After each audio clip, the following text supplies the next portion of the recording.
Christian ଧର୍ମକୁ ଛାଡ଼ି ଦିଅନ୍ତୁ। ଦୟାକରି ଆପଣମାନେ ଖ୍ରୀଷ୍ଟିଆନ ଧର୍ମକୁ ଛାଡ଼ି ଦିଅନ୍ତୁ।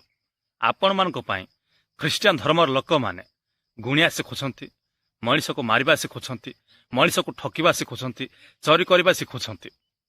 ସମସ୍ତଙ୍କୁ ଜୟ ଯୀଶୁ। ଦର୍ଶକ ବନ୍ଧୁ, ବର୍ତ୍ତମାନ ସମୟରେ ପ୍ରତ୍ୟେକ ଗାଁରେ ଗୁଣିଆ ଲୋକମାନେ ରହୁଛନ୍ତି। ଆଉ ଯେଉଁମାନଙ୍କର ଗାଁରେ ଗୁଣିଆ ଲୋକମାନେ ରହୁଛନ୍ତି, ସେ ଗାଁରେ ପ୍ରତ୍ୟେକ ଦିନ ଝଗଡ଼ା, ବିଶୃଙ୍ଖଳା, ଅଶାନ୍ତି। ଗୁଣିଆ ଲୋକମାନେ ଜଣଙ୍କର ଜମିକୁ ଜବରଦସ୍ତ ଛଡ଼େଇବେ, ଜଣଙ୍କର ବିଲକୁ ଜବରଦସ୍ତ ଛଡ଼େଇବେ, ଜଣଙ୍କର ବଗଡ଼କୁ ଜବରଦସ୍ତ ଛଡ଼େଇବେ। ଆଉ ସେମାନଙ୍କୁ କହିଲେ ସେମାନେ ରାଗିଯିବେ। ଆଉ ରାଗିଗଲା ପରେ ସେମାନେ ଗୁଣିଆ କରି ମଣିଷର ଜୀବନକୁ ନଷ୍ଟ କରିବେ। ଗୁଣିଆ ଲୋକମାନଙ୍କୁ ଭଲ କଥା ଜଣା ନାହିଁ। ସେମାନଙ୍କୁ ଯଦି ଭଲ କଥା କହିବ ତାହେଲେ ସେମାନେ ରାଗିଯିବେ। ବହୁତ ଦିନ ପରେ ଅବରାମ ଭାଇଙ୍କର ଗୋଟେ ଭିଡିଓ ଗୋଟେ ମୁଁ ଦେଖିଲି, ବହୁତ ଭଲ ଲାଗିଲା। ଆଉ ସେ ଭାଇଙ୍କର ଭିଡିଓ ମୁଁ ପ୍ରାୟ 7-8 ମାସ ତଳେ ସେ ଭାଇଙ୍କର ଗୋଟେ ଭିଡିଓ ମୋ ଚ୍ୟାନେଲରେ ମୁଁ ପକେଇଛି। ହୁଏତ ସେ ଭାଇ ଦେଖିଥିବେ କି ନାଇଁ ମୁଁ ଜାଣିନି, କିନ୍ତୁ ମୋର ମନେ ଅଛି ସେ ଭିଡିଓର ଲିଙ୍କ ମଧ୍ୟ ମୁଁ ଆଉ ବାହାର କରିକି ସେ ଭାଇଙ୍କୁ ହ୍ୱାଟ୍ସଆପରେ ପଠେଇବି। ବହୁତ ଦିନ ପରେ ସେ ଭାଇ ମତେ କଲ୍ କଲେ, ମୋର ଆଉ ପର୍ସନାଲ ନମ୍ବରରେ କଲ୍ କରି ମୋ ସହିତ ବହୁତ ସମୟ କଥା ହେଲେ। ବହୁତ ଭଲ ଲାଗିଲା। ସେ ଭାଇ ମଧ୍ୟ ଗୋଟେ ୟୁଟ୍ୟୁବର, ସେ ମଧ୍ୟ ଏମିତି ଯାହା କିଛି ତାଙ୍କ ଦ୍ୱାରା ହଉଛି ସେ ୟୁଟ୍ୟୁବରେ ସେ କାମ କରନ୍ତି, ଭିଡିଓ ଅପଲୋଡ କରିକି ସେ ତାଙ୍କର 5-6 ହଜାର ସବସ୍କ୍ରାଇବର ହେଇଥିଲା, ଚ୍ୟାନେଲ ମଧ୍ୟ ମନିଟାଇଜେସନ ହେଇଥିଲା। ଆଉ ତାଙ୍କର ମଧ୍ୟ ଡଲାର ହୁଏତ ବନୁଥିଲା, କିନ୍ତୁ ତାଙ୍କର ଚ୍ୟାନେଲ ଉପରେ ଏମିତି ଆଉ ୟୁଟ୍ୟୁବର ନ୍ୟୁ ରୁଲ୍ସ ଗୁଡାକ ହେଇଯାଉଛି, ନୂଆ ଅପଡେଟ ଗୁଡାକ ଦଉଛି, କେତେବେଳେ କୋଉ ଅପଡେଟ ଦେଇ ଦଉଛି, କେତେବେଳେ କୋଉ ପ୍ରକାର ଆଉ ସେ ପରିସ୍ଥିତି ସୃଷ୍ଟି କରୁଛି ୟୁଟ୍ୟୁବ, ସେଟା କିଏ ବି ଜାଣିନଥାଉଛନ୍ତି। ଏବେ ଯେମିତି ଆଉ ଗୋଟେ ନୂଆ ଆଉ ରୁଲ୍ସ ରେଗୁଲେସନ ଆରମ୍ଭ କରିଦେଲେ ଯେ ଆଉ 4000 ଘଣ୍ଟା ନାହିଁ, ଏବେ 8000 ଘଣ୍ଟା କରିବାକୁ ପଡିବ, 1000 ସବସ୍କ୍ରାଇବର ନାହିଁ, 2000 ଘଣ୍ଟା ସବସ୍କ୍ରାଇବର କମ୍ପ୍ଲିଟ, 2000 ସବସ୍କ୍ରାଇବର କରିବାକୁ ପଡିବ 1 ଇୟର ଭିତରେ। ଯଦି ସର୍ଟ ସ୍ପିଡରେ କାମ କରୁଛନ୍ତି, ସର୍ଟ ଭିଡିଓ ଗୁଡା ଅପଲୋଡ କରୁଛନ୍ତି, ତ ଆଗ ଥିଲା 10 ମିଲିୟନ ଭ୍ୟୁଜ, ଆଉ ଏବେ ସେ 20 ମିଲିୟନ କରିଦେଲେ। ମାନେ ଭାବି ଦେଖନ୍ତୁ, 2 କୋଟି ସବସ୍କ୍ରାଇବର, 2 କୋଟି ସବସ୍କ୍ରାଇବର ନା 2 କୋଟି ଭ୍ୟୁଜ ସର୍ଟସ ଭିଡିଓରେ ଆଣିବା ଦରକାର। ଏଇଟା ଆଉ ସମ୍ଭବ ବି ଆଉ ଅସମ୍ଭବ ମଧ୍ୟ, କାରଣ ଯାହା ପାଇଁ ଏଇଟା ସମ୍ଭବ ହେଇଯାଉଛି ତାର ଗୋଟେ ଭିଡିଓ ମଧ୍ୟ 2-3 କରୋଡ଼ ଭ୍ୟୁଜ ହେଇଯାଉଛି। ଆଉ ଯାହା ପାଇଁ ସେଟା ଅସମ୍ଭବ, ଯେମିତି ଆମ ଭଳିଆ ଲୋକ, ଆଜି ପର୍ଯ୍ୟନ୍ତ ମୋର 2 ଲକ୍ଷ ଆଉ ଭ୍ୟୁଜ କୋଉ ଭିଡିଓ ହେଇନି, ସର୍ଟସ ହଉ କିମ୍ବା ଲଙ୍ଗ ହଉ, ଆଉ 2 କୋଟି ହେବାଟା ତ ମୁଁ ଆଶା ବି କରିନାହିଁ, ସେଟା କେବେ ଭାବି ନାହିଁ, ହୁଏତ କେବେ ହେବ ମୁଁ ଜାଣିନି। ତ ଯଦି ଆମ ପରି ଲୋକମାନଙ୍କୁ ସେଟା ବହୁତ ଗୋଟେ ପାହାଡ ଭଳିଆ, ଯେ 2 କରୋଡ଼ ଭ୍ୟୁଜ କେମିତି ଆଣିବେ, ସେ କଣ କରିକି ଆଣିବେ ଏଇଗୁଡାକ। ତ ସେ ଯାହା ବି ହଉ, ତ ସେଇ ଭାଇ ଯୋଉ ଅବ୍ରାହମ ଶବର, ତାଙ୍କର ୟୁଟ୍ୟୁବ ଚ୍ୟାନେଲର ଲିଙ୍କ ମଧ୍ୟ ମୁଁ ଡିସ୍କ୍ରିପସନରେ ଦେଇଦେବି। ଆପଣମାନେ ଡିସ୍କ୍ରିପସନକୁ ଯାଇକି ସେ ଭାଇଙ୍କର ଚ୍ୟାନେଲକୁ ମଧ୍ୟ ଆପଣମାନଙ୍କର ଭଲ ପାଇବା ଆଉ ସପୋର୍ଟ ଦିଅନ୍ତୁ। ଭାଇକୁ ମଧ୍ୟ ଲାଇକ୍, କମେଣ୍ଟ ଆଉ ସବସ୍କ୍ରାଇବ କରନ୍ତୁ। ମୁଁ ମୋର ସମସ୍ତ ସବସ୍କ୍ରାଇବର, ମୋ ବ୍ୟକ୍ତିଗତ ଭିଉୟର୍ସ ମାନଙ୍କୁ ମୁଁ ହାତ ଯୋଡ଼ି ଅନୁରୋଧ କରୁଛି ଯେ ସେ ଭାଇଙ୍କୁ ମଧ୍ୟ ଆପଣମାନେ ଯେମିତି ମତେ ଭଲ ପାଇବା ଦେଲେ, ସେମିତି ସେ ଭଲ ପାଇବା ଆଉ ସପୋର୍ଟ ସେ ଭାଇଙ୍କୁ ମଧ୍ୟ ଦିଅନ୍ତୁ ବୋଲି ମୋ ଚ୍ୟାନେଲ ତରଫରୁ ମୁଁ ଆପଣମାନଙ୍କୁ ହାତ ଯୋଡ଼ି ଅନୁରୋଧ କରୁଛି।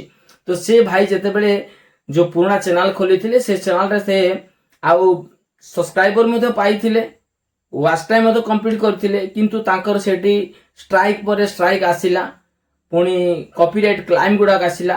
ଯଦି ୟୁଟ୍ୟୁବରେ କାମ କରୁଛନ୍ତି, ଯୋଉ ଷ୍ଟ୍ରାଇକ୍ କଣ, କପିରାଇଟ କଣ, କପିରାଇଟ କ୍ଲାଇମ କଣ, ରିକଣ୍ଟେଣ୍ଟ ୟୁଜ କଣ, ଆଉ ଚ୍ୟାନେଲ ମନିଟାଇଜେସନ ମାନେ କଣ, ୱାଚ୍ ଆୱାର ମାନେ କଣ, ସବସ୍କ୍ରାଇବର ମାନେ କଣ, ଭିଉୟର୍ସ ମାନେ କଣ, ଲାଇକ୍ କରିବା ଦ୍ୱାରା କଣ ହୁଏ, କମେଣ୍ଟ କରିବା ଦ୍ୱାରା କଣ ହୁଏ, ଆଉ ଡଲାର କଣ, ଆଉ ର୍ୟାଙ୍କିଙ୍ଗ ମାନେ କଣ, ଭାଇରାଲ ମାନେ କଣ, ଏଇ ସବୁ କେମିତି ଯଦି ଜାଣିବା ପାଇଁ ଚାହୁଁଛନ୍ତି ତ କମେଣ୍ଟ କରନ୍ତୁ। ମୁଁ ଆପଣଙ୍କର କମେଣ୍ଟକୁ ନେଇ ଯୋଉ କମେଣ୍ଟ ମତେ ଭଲ ଲାଗିବ, ଯାହାର କମେଣ୍ଟ ମୋ ମନକୁ ଛୁଇଁବ, ନିଶ୍ଚୟ ସେ କମେଣ୍ଟ ଉପରେ ମୁଁ ଆଉ ଭିଡିଓଟେ ନେଇ ଆଣିବି।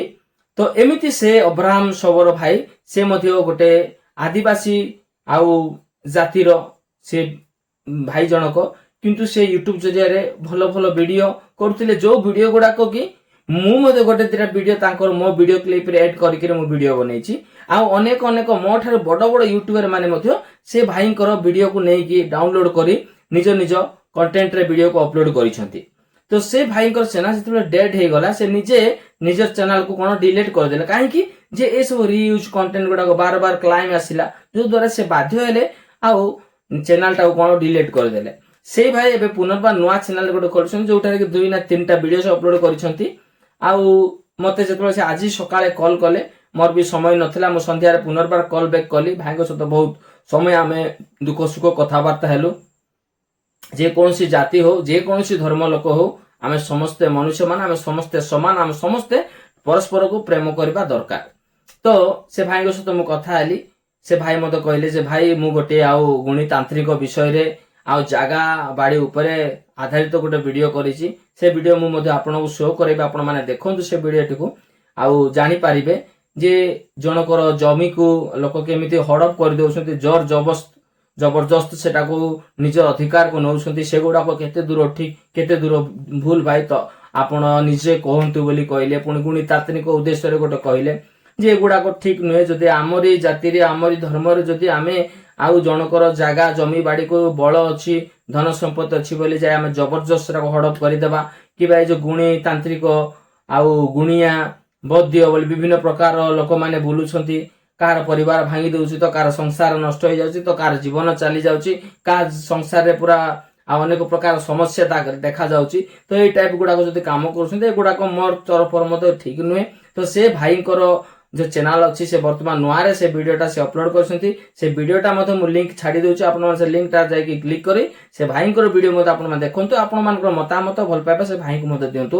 ଆଜିର ଭିଡିଓ ଖାସ୍ ଏତିକି କରି ସେ ଭାଇଙ୍କର ଭିଡିଓ ମଧ୍ୟ ଟିକେ ଦେଖି ଦିଅନ୍ତୁ, ଆଉ ଆପଣମାନଙ୍କର ମତାମତ ମଧ୍ୟ ନିଶ୍ଚୟ ଜଣାଇବେ। ଆଶା କରୁଛି ଆଜିର ଭିଡିଓ ଆପଣମାନଙ୍କୁ ଭଲ ଲାଗିଥିବ। ଯଦି ଭଲ ଲାଗିଛି ଲାଇକ୍ କମେଣ୍ଟ ସେୟାର କରିବା ସହିତ ଆମ ଚ୍ୟାନେଲକୁ ସବସ୍କ୍ରାଇବ କରିବା ପାଇଁ ଭୁଲିବେ ନାହିଁ। ରହୁଛି ପୁନର୍ବାର ଆଉ ଏକ ନୂଆ ଭିଡିଓ ଦେଖା ହବ। ସମସ୍ତେ ଭଲରେ ଥାନ୍ତୁ ଆଉ ଖୁସିରେ ଥାନ୍ତୁ। ନମସ୍କାର। କିନ୍ତୁ ସେମାନେ ଜାଣିପାରୁନାହାନ୍ତି ଯେ ସେମାନେ ଅନ୍ଧ। ସେମାନେ ଖ୍ରୀଷ୍ଟିଆନ କିନ୍ତୁ ସେମାନେ ଅନ୍ଧ। ଯୀଶୁଙ୍କର ବାକ୍ୟକୁ ସେମାନେ ଶୁଣୁଛନ୍ତି, ବାଇବଲ ପଢୁଛନ୍ତି, କିନ୍ତୁ ଯୀଶୁଙ୍କର ବାକ୍ୟକୁ ସେମାନେ ଅମାନ୍ୟ କରୁଛନ୍ତି। ଦର୍ଶକ ବନ୍ଧୁ, ଖ୍ରୀଷ୍ଟିଆନ ସେମାନେ ହେବେ ଯେଉଁମାନେ କି ପରମେଶ୍ୱରଙ୍କର ଆଜ୍ଞାକୁ ପାଳନ କରୁଛନ୍ତି, ପରମେଶ୍ୱରଙ୍କୁ ଭୟ କରୁଛନ୍ତି, ଯୀଶୁଙ୍କୁ ଭୟ କରୁଛନ୍ତି ଏବଂ ଯୀଶୁଙ୍କର ବାକ୍ୟ ଅନୁସାରେ ଜୀବନଯାପନ କରୁଛନ୍ତି। ସେଭଳିଆ ଲୋକମାନେ ହିଁ ଖ୍ରୀଷ୍ଟିଆନ ଧର୍ମରେ ରହିବେ ଏବଂ ଖ୍ରୀଷ୍ଟିଆନ ଧର୍ମକୁ ଗ୍ରହଣ କରିବେ। କେବଳ ବିଶ୍ୱାସୀ ଏବଂ ବିଶ୍ୱାସିନୀ ମାନେ ହିଁ ଖ୍ରୀଷ୍ଟିଆନ ଧର୍ମରେ ରହିବା ଉଚିତ। ଆଉ ଯେଉଁମାନେ କେବଳ ନାମକୁ ଖ୍ରୀଷ୍ଟିଆନ କିନ୍ତୁ କାର୍ଯ୍ୟରେ କିଛି ନାହିଁ, କେବଳ ଶୈତାନର କାର୍ଯ୍ୟ କରିବେ, ସେମାନେ ଦୟାକରି ଯଦି ଆପଣମାନେ ନିଜ ଇଚ୍ଛାରେ ରହୁଛନ୍ତି, ତାହେଲେ ଖ୍ରୀଷ୍ଟିଆନ ଧର୍ମକୁ ଛାଡ଼ି ଦିଅନ୍ତୁ। ବୁଝିଲେ କି? ଖ୍ରୀଷ୍ଟିଆନ ଧର୍ମ ଏତେ ସହଜ ନାହିଁ। ଖ୍ରୀଷ୍ଟିଆନ ଧର୍ମ ବିଶ୍ୱାସର ଧର୍ମ। ଯୀଶୁଙ୍କ ବିଷୟରେ ଆପଣମାନେ ଜାଣିଛନ୍ତି, ଯୀଶୁ ନିଷ୍ପାପ, କିନ୍ତୁ ଖ୍ରୀଷ୍ଟିଆନ ଧର୍ମର ଲୋକମାନଙ୍କୁ ଆପଣମାନେ ଦେଖନ୍ତୁ, ଶୈତାନ ହାରିଯିବ। ବର୍ତ୍ତମାନ ସମୟରେ ମୁଁ କାମ କରୁଛି, ଏ ସମସ୍ତ ବିଷୟରେ ଭିଡ଼ିଓ ବନାଇବା ପାଇଁ ଇଚ୍ଛା ପ୍ରକାଶ କଲେ, ତେଣୁକରି ଭିଡ଼ିଓ ବନାଉଛି। ଦର୍ଶକ ବନ୍ଧୁ, ଗାଁ ଗହଳିରେ ଗୁଣିଆ ଲୋକମାନଙ୍କୁ ଡରୁଛନ୍ତି। ଲୋକମାନେ ନିଜର ଜୀବନକୁ ପସନ୍ଦ କରୁଛନ୍ତି, ଭଲ ପାଉଛନ୍ତି, ତେଣୁକରି ସେମାନେ ମନ୍ଦ କାର୍ଯ୍ୟ କରୁଥିବା ଲୋକମାନଙ୍କୁ ସପୋର୍ଟ କରୁଛନ୍ତି ଆଉ ଭରସା କରୁଛନ୍ତି। ଦର୍ଶକ ବନ୍ଧୁ, ଏ ଜଗତରେ ଯେଉଁ ସବୁ ବିଷୟବସ୍ତୁକୁ ଆପଣମାନେ ଦେଖୁଛନ୍ତି, ଦିନ ଆସିବ ସମସ୍ତେ ଲୋପ ପାଇବେ। ପରମେଶ୍ୱର ଆମ୍ଭମାନଙ୍କୁ 10ଟି ଆଜ୍ଞା ଦେଇଛନ୍ତି। 10ଟି ଆଜ୍ଞା ମଧ୍ୟରୁ ପଞ୍ଚମ ଆଜ୍ଞାରେ ଲେଖା ଅଛି, ନର ହତ୍ୟା କରିବ ନାହିଁ। ପରମେଶ୍ୱରଙ୍କୁ ଆପଣମାନେ ଭୟ କରନ୍ତୁ, ତା ସହିତ ସତକୁ ସତ କହିବା ଶିଖନ୍ତୁ, ମିଛକୁ ମିଛ କହିବା ଶିଖନ୍ତୁ। ଜଣକୁ ଭୟ କରି ଆପଣମାନେ ମିଛ କଥା କୁହନ୍ତୁ ନାହିଁ, ନଚେତ ଆପଣମାନେ ନଷ୍ଟ ହେବେ। ଆପଣମାନଙ୍କୁ କ'ଣ ଲାଗୁଛି ଗୁଣିଆ ଲୋକମାନେ ସ୍ୱର୍ଗକୁ ଯିବେ? କଦାପି ନାହିଁ। ମଲା ପରେ ସେମାନେ ନରକକୁ ଯିବେ। ଦର୍ଶକ ବନ୍ଧୁ, ଯଦି ଆପଣମାନେ ଗୁଣିଆ ଶିଖିଛନ୍ତି ଆଉ ଗୁଣିଆ କରି ମଣିଷର ଜୀବନକୁ ନଷ୍ଟ କରିଛନ୍ତି, ତାହେଲେ ଆପଣମାନେ ଖ୍ରୀଷ୍ଟିଆନ ଧର୍ମକୁ ଛାଡ଼ି ଦିଅନ୍ତୁ। ଆପଣମାନଙ୍କୁ ଦେଖି ବହୁତ ଗୁଡ଼ାଏ ଖ୍ରୀଷ୍ଟିଆନ ଧର୍ମର ଲୋକମାନେ ଗୁଣିଆ ଶିଖିବେ ଏବଂ ସେମାନେ ମଧ୍ୟ ମଣିଷର ଜୀବନକୁ ନଷ୍ଟ କରିବେ। ତା ସହିତ ଆମ ଖ୍ରୀଷ୍ଟିଆନ ଧର୍ମରେ ବହୁତ ଗୁଡ଼ାଏ ଲୋକ ଅଛନ୍ତି, ନିଜର ସ୍ତ୍ରୀ ଥାଉ ଥାଉ ପର ସ୍ତ୍ରୀ ସହିତ ସମ୍ପର୍କ ରଖିବେ, ନିଜର ସ୍ୱାମୀ ଥାଉ ଥାଉ ପର ସ୍ୱାମୀ ସହିତ ସମ୍ପର୍କ ରଖିବେ।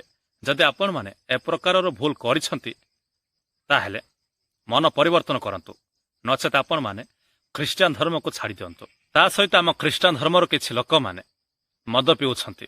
ମଦ ପିଇକି ଆସିବେ, ସାହିଗୁଡ଼ାକରେ ସେମାନେ ଝଗଡ଼ା କରିବେ, ପାଟିତୁଣ୍ଡ କରିବେ, ଅଶାନ୍ତି ସୃଷ୍ଟି କରିବେ, ଝଗଡ଼ା କରିବେ। ତ ଦର୍ଶକ ବନ୍ଧୁ, ଯଦି ଆପଣମାନେ ଏ ପ୍ରକାରର ଭୁଲ କରୁଛନ୍ତି, ତାହେଲେ ମନ ପରିବର୍ତ୍ତନ କରନ୍ତୁ, ନଚେତ୍ ଖ୍ରୀଷ୍ଟିଆନ ଧର୍ମକୁ ଛାଡ଼ି ଦିଅନ୍ତୁ। ଆପଣମାନଙ୍କୁ ଦେଖି ବହୁତ ଗୁଡ଼ାଏ ଲୋକ ଆପଣଙ୍କ ଭଳିଆ ମଦ ପିଇକି ଆସିବେ ଏବଂ ଝଗଡ଼ା କରିବେ। ଦର୍ଶକ ବନ୍ଧୁ, ଶେଷରେ ମୁଁ ଆପଣମାନଙ୍କୁ ଗୋଟେ କଥା କହିବି, ଯୀଶୁ ହିଁ ପଥ, ସତ୍ୟ ଓ ଜୀବନ। ଯୀଶୁ ଆମ୍ଭମାନଙ୍କର ତ୍ରାଣକର୍ତ୍ତା, ରକ୍ଷାକର୍ତ୍ତା, ମୁକ୍ତିଦାତା। ଯୀଶୁ ନିଷ୍ପାପ। ଯୀଶୁଙ୍କର ବାକ୍ୟ ଅନୁସାରେ ଜୀବନଯାପନ କରିବା ଦରକାର। ଲୋକମାନଙ୍କୁ ଭୟ କରନ୍ତୁ ନାହିଁ, ଯୀଶୁଙ୍କୁ ଭୟ କରନ୍ତୁ ଏବଂ ଯୀଶୁଙ୍କର ବାକ୍ୟ ଅନୁସାରେ ଜୀବନଯାପନ କରନ୍ତୁ।